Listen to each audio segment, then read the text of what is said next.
We have James Carville, who is most famous for saying it's the economy, stupid, in the 90s. He was one of Bill Clinton's top campaign advisors, and he's been a top Democrat strategist ever since then. He is, very respected in the Democratic Party. And on Thursday, he said on CNN that Biden needs other people to do his wet work for him, which is a term for assassination. Oh, snap. So let's play this clip. Yeah, go ahead. Shut up. President Biden is not the best attack politician I've ever seen in my life, and I'll leave it at that. But there are a lot of people to do what I call, quote, the wet work, unquote. And he laughs. I sounds think like he a needs mob to hit. stay Yeah, sort no of shit. Yeah, well, it's kind of, but it's a paid TV and stuff like that. But yes, a CIA term. CIA term, he says. Take a guy out. But he doesn't need to do the wet work. People like me and other groups in the party need to do that. He's not very good at it. I don't think people want to hear from that. And he can cruise along here at a better altitude. But this has got to be done, and they got a precious advantage right now in it. Dude, Right, so you could, maybe say, this is just a joke. It's like Trump saying bloodbath. He doesn't mean it literally, although, however, Trump was referring to something totally different with that. Car industry. He's referring to attacking Trump. Yeah. But that would be the case if it wasn't for a worrying trend among the media class where they're increasingly talking about Trump becoming a dictator. What's this? So this was a few months ago. The Atlantic's entire editorial board each wrote an essay about different ways Trump will become a dictator in 2024 if he gets elected. The top article was from David Frum, who was a Republican, now turned Democrat, never Trumper, pro-Iraq war, Bush-era conservative. He wrote about how Trump is going to usher in an autocracy. Oh, God. And do you know what neoconservatives do to autocrats? They invade their countries and overthrow them. Wow. So you have a guy who was literally an architect of the Iraq War, which was designed to overthrow a sovereign country because they didn't agree with that leader, was authoritarian Saddam Hussein. Now, the same person who designed that war is saying Trump will become a Saddam Hussein. So you follow the logic. Yeah. Next book, Liz Cheney, daughter of Dick Cheney, who did the same thing. War criminal. He's still alive, right?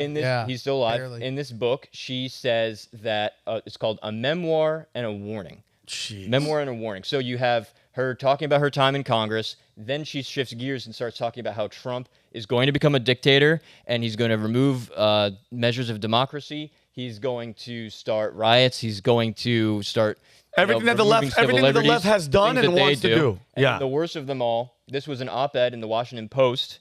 What's this one? So get this. This is by a guy named Robert Kagan. He writes, "A Trump dictatorship is increasingly inevitable. We should stop pretending."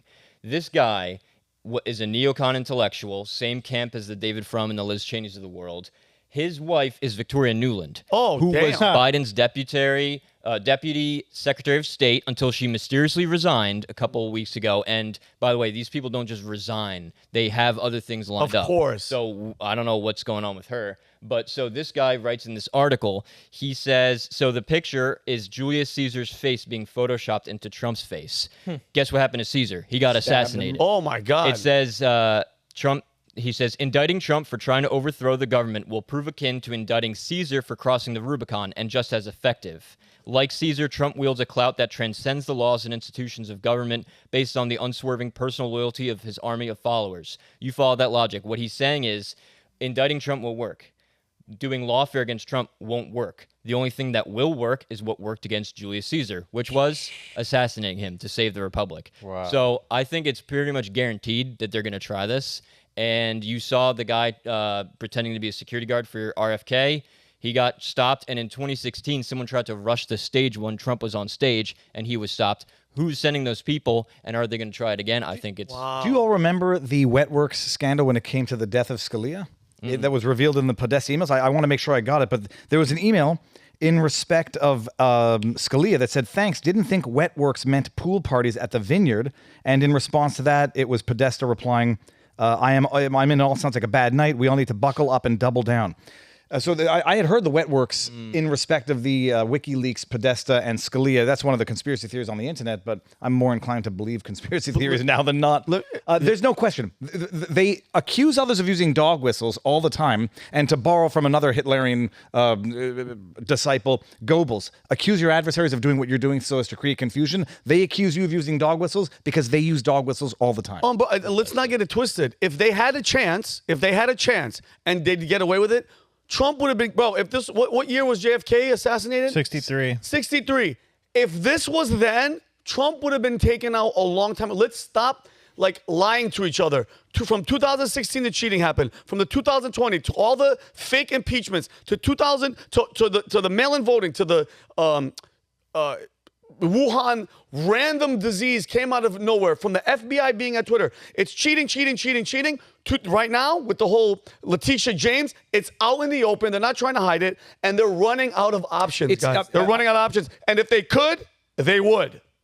They tried political assassination with the 2 impeachments. They tried economic assassination through these court rulings. Yep. They're going with legislative and judicial assassination, or not legislative, judicial assassination. Yep. There's no question. And then they try to make it look like Trump is the one threatening violence to trigger people into an irrational, violent response to prevent a bloodbath when he was obviously only talking about economics. And that's their goal.